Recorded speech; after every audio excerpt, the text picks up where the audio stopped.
with the calm strength of Gen Z, but don't let her age fool you. She carries resilience in her bones. Where I have rooted you in heritage and wisdom, she will guide you through the practice of daily resilience, the small choices, the everyday tools that help you keep standing strong. So breathe once more. Inhale the blessing of those who came before. Exhale readiness for what comes next. And step forward from the roots of the past into the resilience of tomorrow. Now listen here, child. Before you were born, before your struggles had a name, there were those who came before you, folk who walked heavy roads, who carried burdens larger than their own hearts, yet kept on walking. They didn't have all the answers. They didn't always have the freedom, but they had wisdom, hard-earned, scarred into their bones, carried in their stories. And that wisdom, it didn't die with them. It echoes in you. Every time you feel tired, but keep standing, that's them. Every time you want to quit, but whisper just one more step, that's them too. You are not the first to face hardship, and you will not be the last, but you are not alone in it. You are carrying an inheritance, not of money, not of property, but of strength. The strength of survival, the strength of love, the strength of endurance that has kept whole lineages alive. And when you feel you got nothing left, you can lean on that. Where I come from, we didn't always have therapists or safe spaces or language for trauma. What we had were stories, told on porches at dusk, sung in hymns at church, woven into the laughter at family tables. Those stories carried more than history. They carried medicine. They taught us how to bend, but not break. They reminded us who we were, even when the world tried to tell us otherwise. And those same stories are waiting for you too. Maybe you've forgotten them. Maybe no one told them out loud, but they live in your blood. They live in the way you rise each morning, in the way you keep searching for better, in the way you refuse to let pain be the end of your story. So hear me now. You got wisdom in you, older than your wounds. And if you pause long enough, quiet enough, brave enough, you'll hear it speaking, guiding you, holding you, reminding you that you come from people who knew how to survive storms. And if they could carry theirs, you can carry yours too. Now let me tell you something, child. The world will try to convince you that healing is a private thing, that you gotta fix yourself quietly in some corner all by your lonesome. But that's not the way it's ever been. Back in the day, we healed in circles. When sorrow hit one person, the whole community showed up. They brought food, they brought songs, they brought prayer, not because they had the cure, but because presence itself was medicine. You weren't left to cry alone. You weren't left to carry the weight alone. That circle reminded you your pain may be yours to feel, but it is not yours to bear by yourself. So let me ask you, who's in your circle today? Not everybody deserves a seat, but somebody does. Maybe it's a friend who listens without judgment. Maybe it's a mentor who sees the best in you. Maybe it's a faith community or a support group or even one steady person who reminds you you're not alone. And if you can't think of anyone right now, don't let that discourage you. Sometimes the first step is choosing to open the door for new people to enter. Healing doesn't happen in silence and secrecy. It happens when we let ourselves be witnessed, be held, be reminded.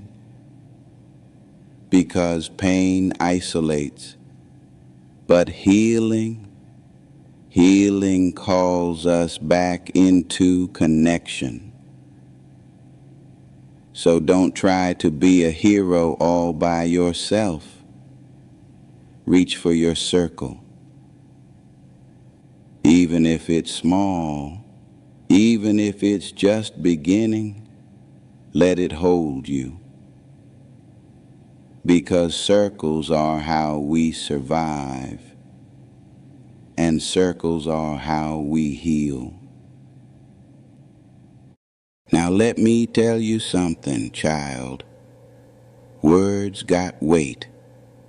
They can build you up, or they can break you down. Some of you still carry echoes of words spoken long ago. You ain't worth nothing. You'll never measure up. You too much.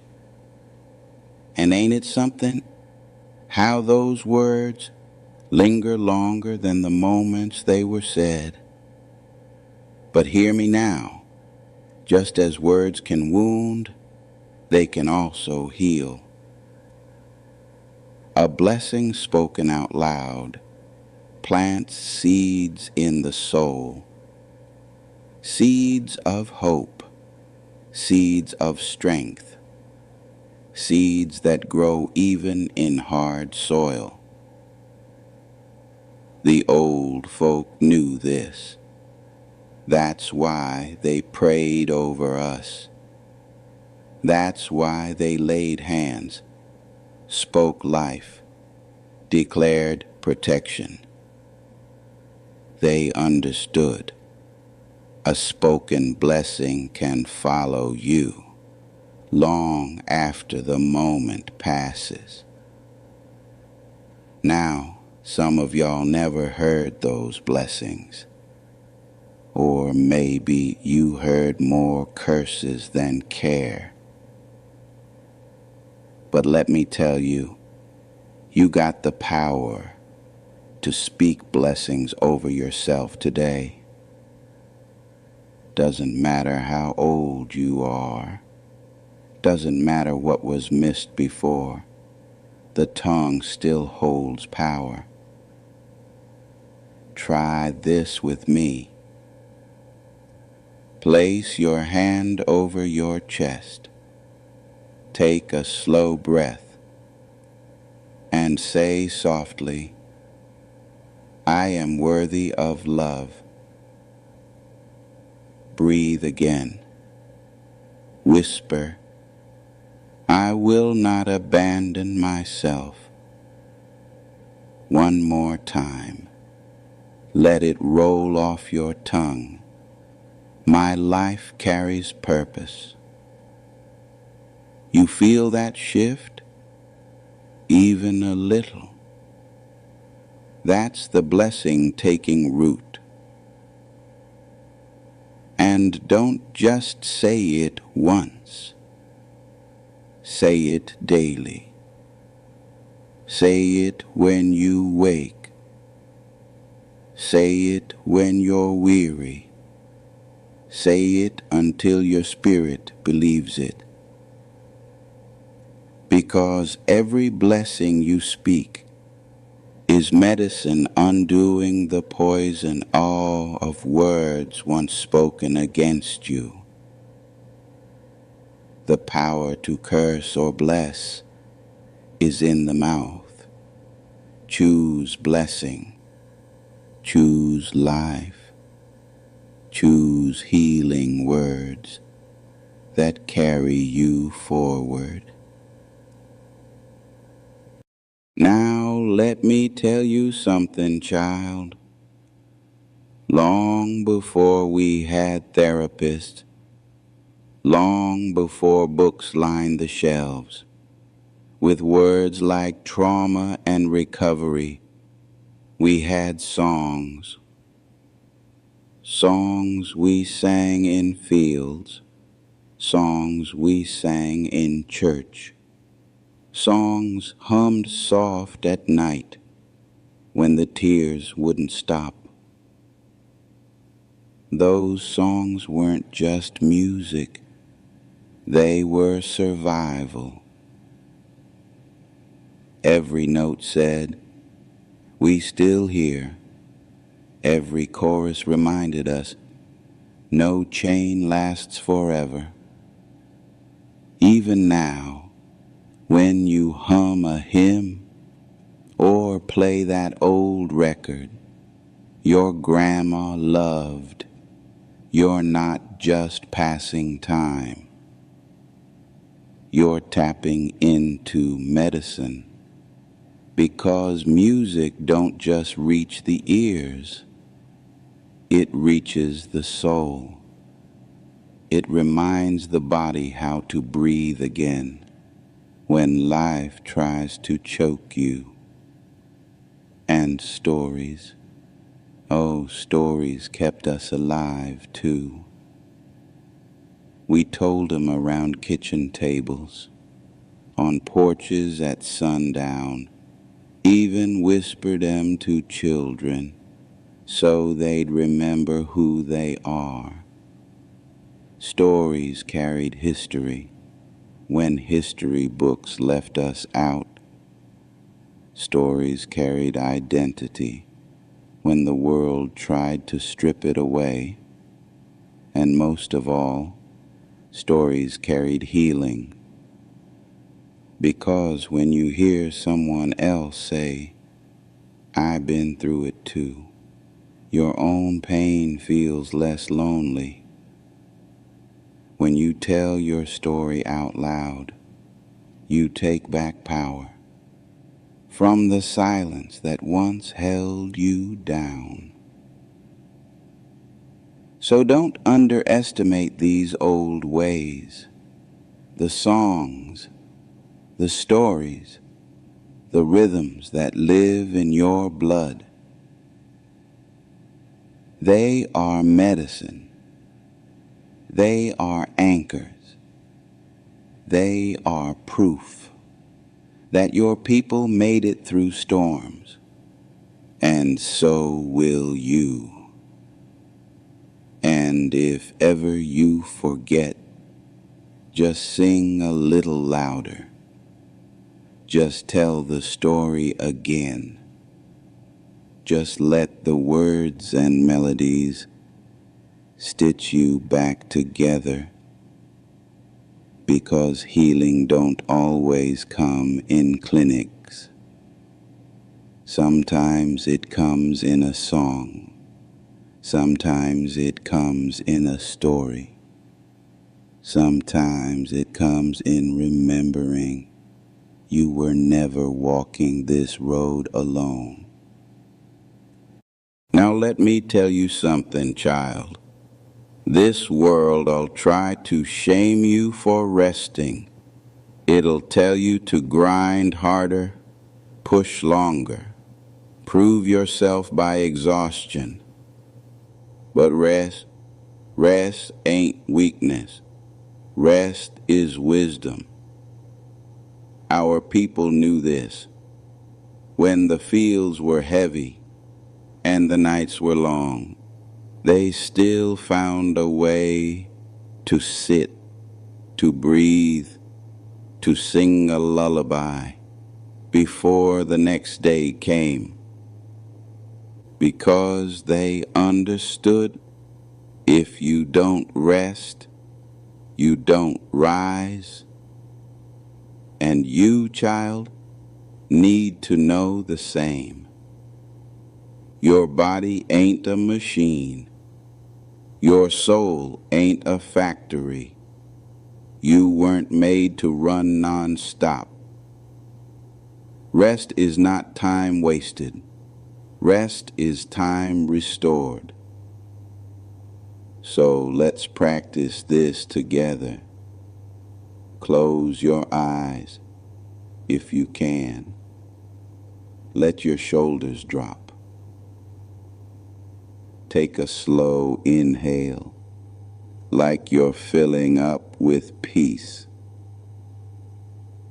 Exhale soft, like you're laying down every burden. Now whisper to yourself, it's all right to rest. Again, slow inhale, exhale, and whisper, my worth is not measured by my hustle. One more time.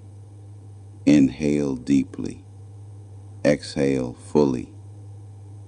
Whisper, rest is my right. Let those words settle into your bones. Because the truth is, rest is resistance. It pushes back against every lie that says you gotta burn yourself out to be valuable. Rest is survival. Rest is sacred. And when you honor it, you're not just healing yourself. You're carrying forward the wisdom of those who rested when the world said they couldn't. So tonight, tomorrow, whenever the weight gets heavy, remember, lay it down, breathe it out, rest, child. It ain't weakness, it's the wisdom that keeps you whole. Now let me tell you something, child. Sorrow ain't just an intruder. It's a companion that walks with us through seasons of life. You lose someone you love. You lose a dream, a friendship, a version of yourself. And sorrow shows up, setting itself at your table. Most folks try to push it away, pretend it ain't there, hide the tears, smile when they're breaking inside. But sorrow don't disappear just 'cause you ignore it. Truth is, when you invite sorrow to sit, to speak, to be heard, it becomes a teacher. It teaches you what mattered most. It teaches you how deeply you loved. It teaches you where healing still needs to come. Sorrow is heavy, yeah, but it carries lessons that joy alone could never teach. So, here's what I want you to try. When grief rises, instead of shutting it down, welcome it gentle. Say softly to yourself, I see you, I hear you, you can speak. Then listen, not just with your mind, but with your heart. What does the sorrow point to? The love you had, the safety you lost, the dream still waiting. Let grief tell its story, and when it finishes, thank it. Because grief, though it hurts, is proof you lived, you cared, you dared to connect. And when you let it move through you, instead of getting stuck inside, it shapes wisdom. It softens your heart toward others who are hurting. It deepens your roots. So don't curse sorrow. Don't treat it as enemy. Let it be a teacher you learn from, then release when its lesson is done. Child, remember this. Joy will come again, but the wisdom of sorrow, that will stay with you forever. Now let me tell you something, child. Patience ain't just sitting around with your arms crossed, watching the clock. No, patience is active. It's a posture of trust. It's waiting without wasting. See, the world will tell you everything gotta happen fast. Fast money, fast healing, fast love.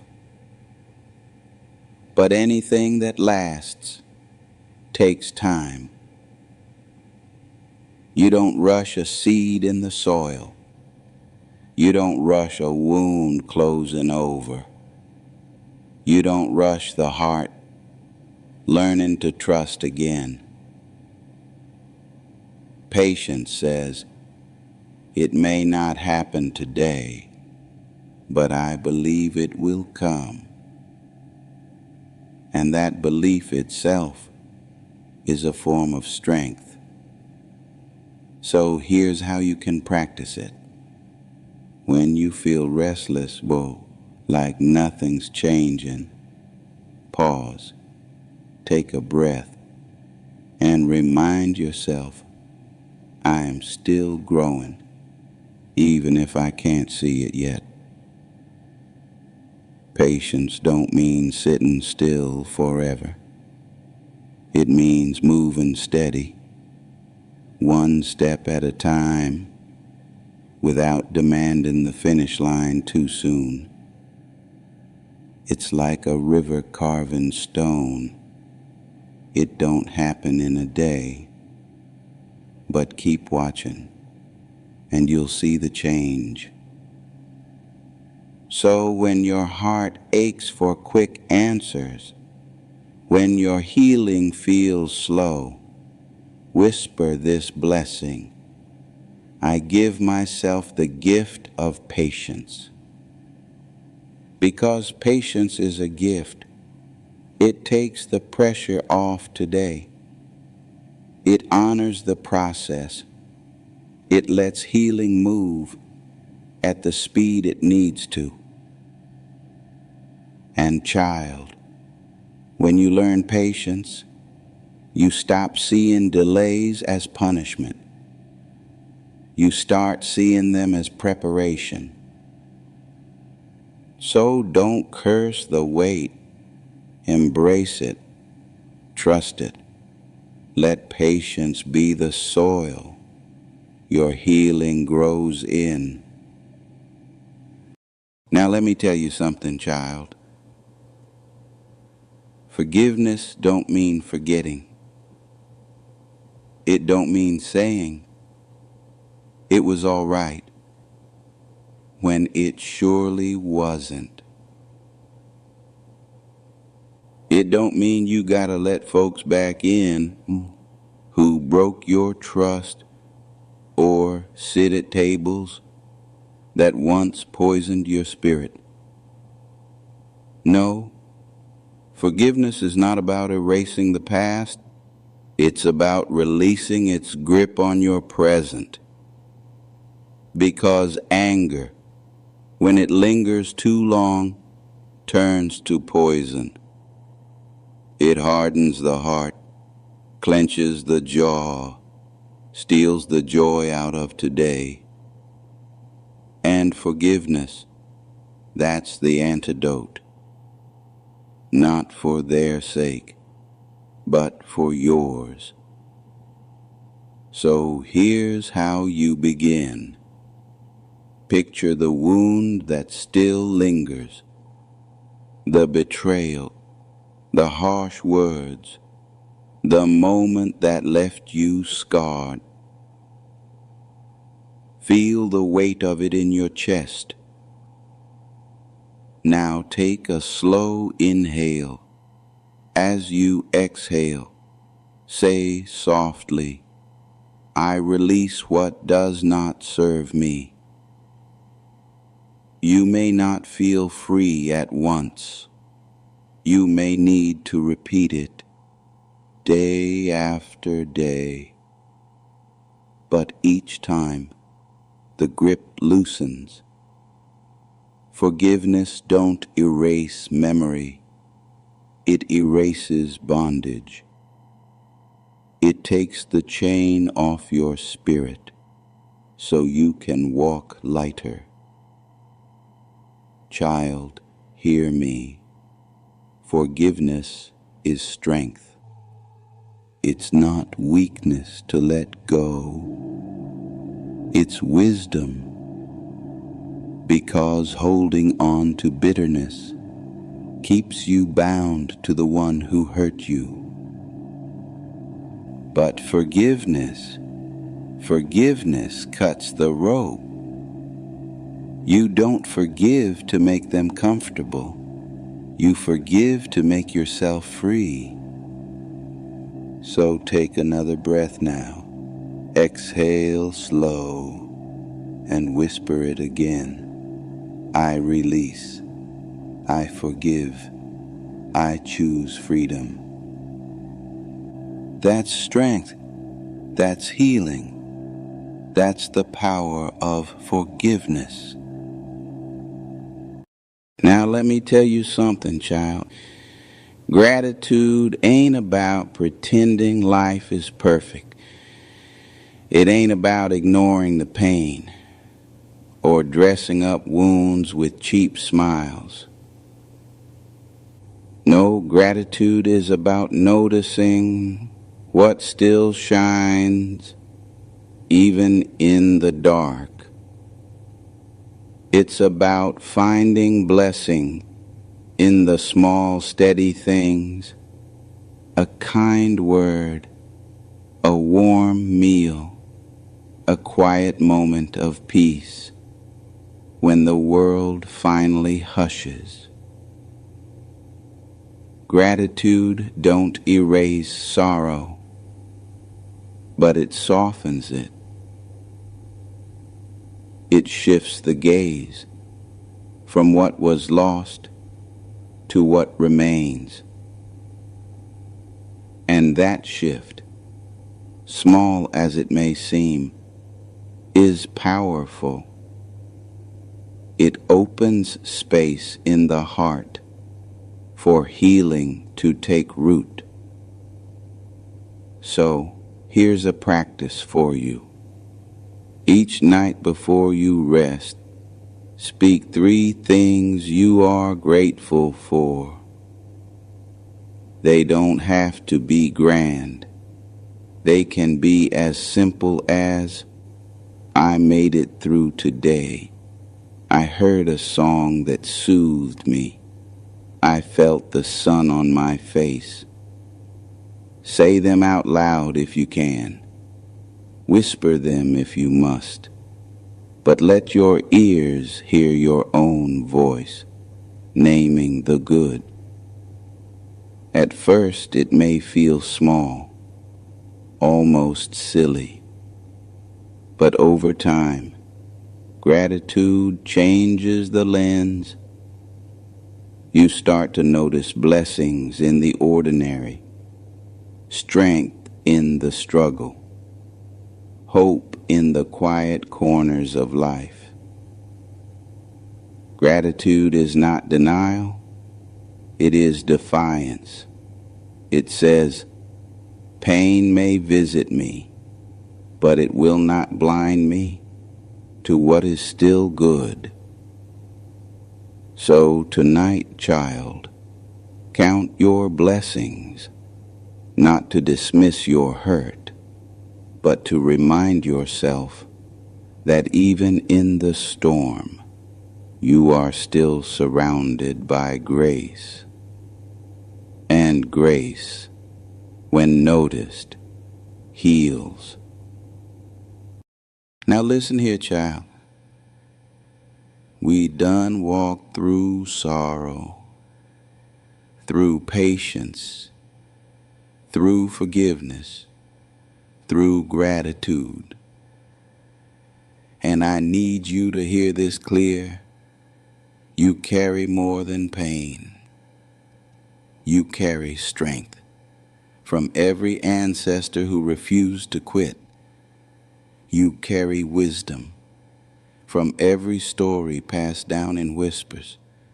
You carry blessings from every prayer spoken over you, even the ones you ain't hear with your own ears. The world may try to define you by your scars, but those scars, they're proof of survival, proof that you're still here, proof that healing is not just possible, it's already happening. So don't let anyone tell you you're broken beyond repair. Child, you're a living testimony. Take one more slow breath with me. Inhale strength. Exhale peace.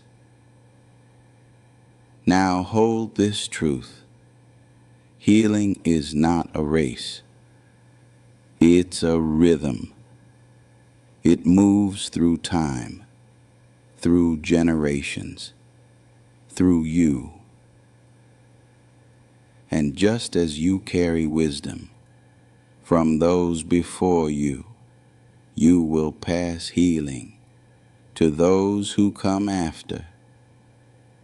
That's generational healing, not perfect, but faithful, not instant, but lasting. And as this hour closes, you are not left alone. At 8 p.m.